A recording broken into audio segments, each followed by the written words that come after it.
Hi teachers!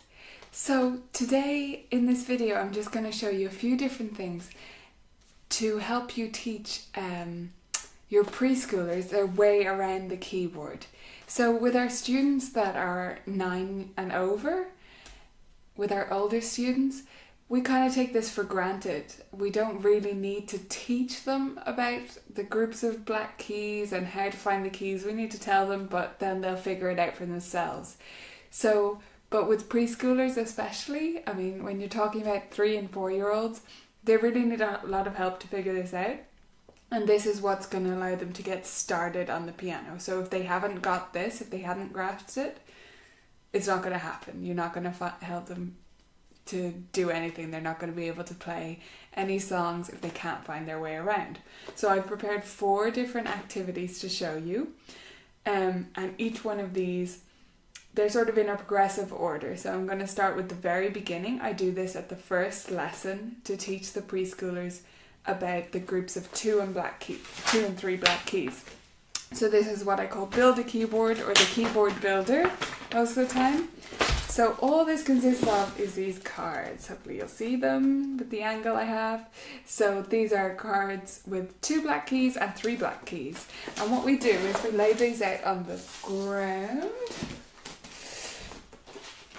And as we lay them out, I simply ask them which one is going to come next. So I'll hold them up. I'll hold up 2 options. In the beginning, you're talking about a 3 or 4-year-old, so I'll hold up 2 options and I'll say, which one is next? Is it the big one or the small one? And then we gradually lay them out on the floor. So you'll be able to see them a little bit. I'll give you a few in a second. So we lay them out on the floor and we build a full keyboard. Let me give you a glance at that. So that's what they look like. They're just laid out on the floor, simply like that. And that's what we do with those. So we do this for several lessons. If you're talking about a 3-year-old or maybe a slightly more behind 4-year-old, this could continue for 6 weeks or so. We'd still be laying them out and figuring out things and finding the keys on there. Now, once they've gotten used to the groups of black keys, that's when we can move to the piano and we do some other activities there. So I'm just going to change the video for a sec.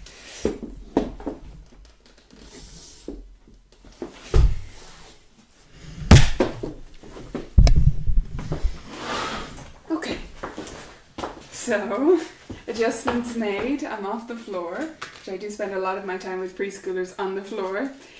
And we have our dogs and our keys. So the dogs go on the 2 black keys and the gates go on the 3 black keys. Just like that. And we lay them all out. So I'm asking them, okay, well, where could this one go and where could that one go?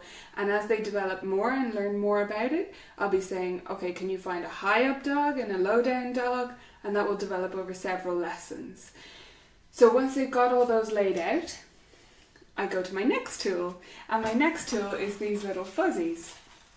So I have these little glittery ones, you can see them there.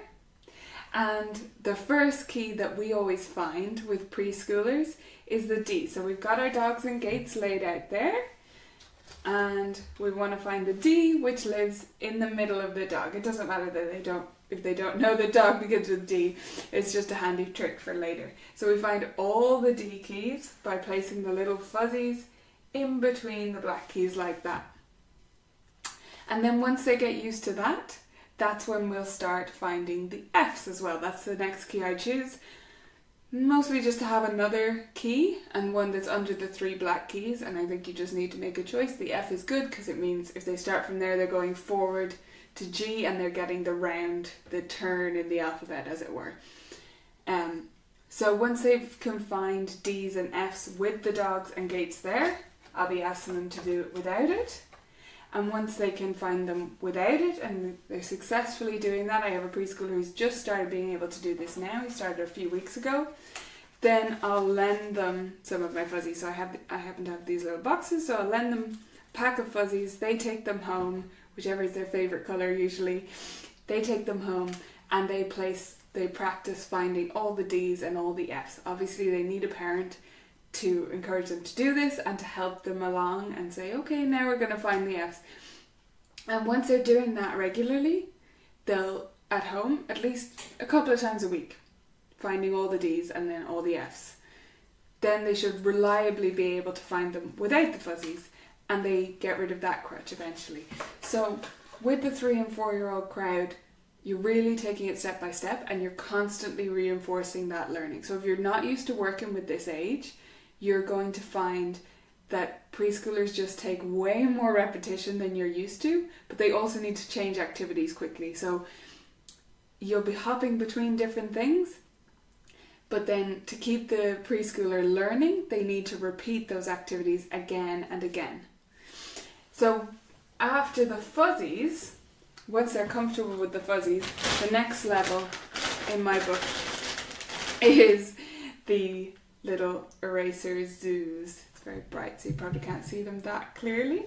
But these go on the keys, and I'll be saying, okay, well, can you put the kangaroo onto the D, and can you put this cow onto the F, whatever. Can you put this on this? Can you put this on this? The other thing that I do with these little erasers is we play a keyboard race. So we'll both start on a particular key. Let's say we start on the D in the middle here. Choose a key that's closer to the end of the piano if you want a quick race, and you can use the whole piano if you want a really long race with lots of reinforcement. So what I do then is I roll a die or pick a random letter, and you're going to move forward that many. Then say I get 6, I move forward 6, and I name that key. Of course, most of the time I get them to name it even when it's my go, so I kind of trick them.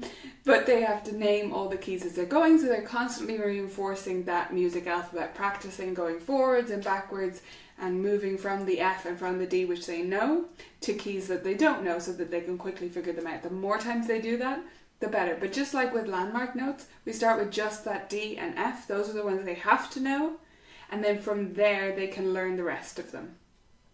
So those are my 4 activities. We've got the keyboard builder on the floor there.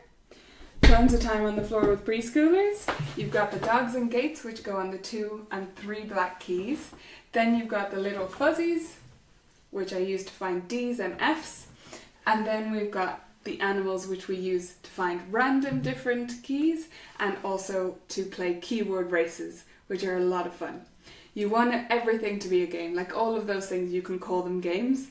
They're activities, they're off bench work, but you can call them games with a preschooler, and they're really going to have fun with them, and they're going to be learning about patterns. That's what the keyboard is all about, and if they find their way around with the patterns, then they're going to have success playing. And when they finally get to play on the white keys, if you're starting with black key songs, they'll already be ready for it. So you're preempting them with that knowledge and getting them ready to find their way around the white keys as well as playing on the black, and then they're ready to play anything. So those are my 4 activities.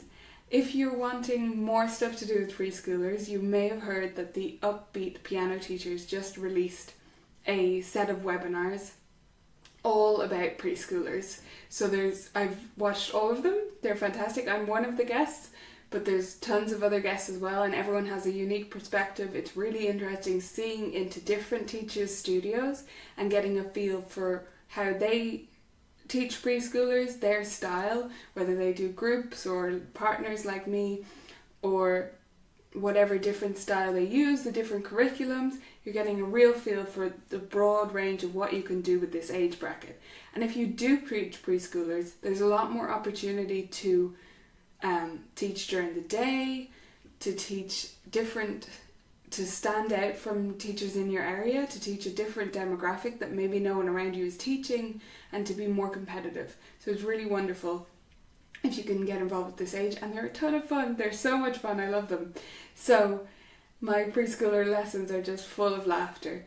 If you want to get that webinar package, I'll leave a link in the comments directly below the video, and I'm going to have all of these activities detailed on the blog. So if you go to Colourful Keys, that's Colourful with the extra U, because if you may have noticed my accent, I'm from Ireland, so it's COLOUR, and it's colourfulkeys.ie, and I'll have all of those detailed on the blog, and I'll have the links there for the webinar as well.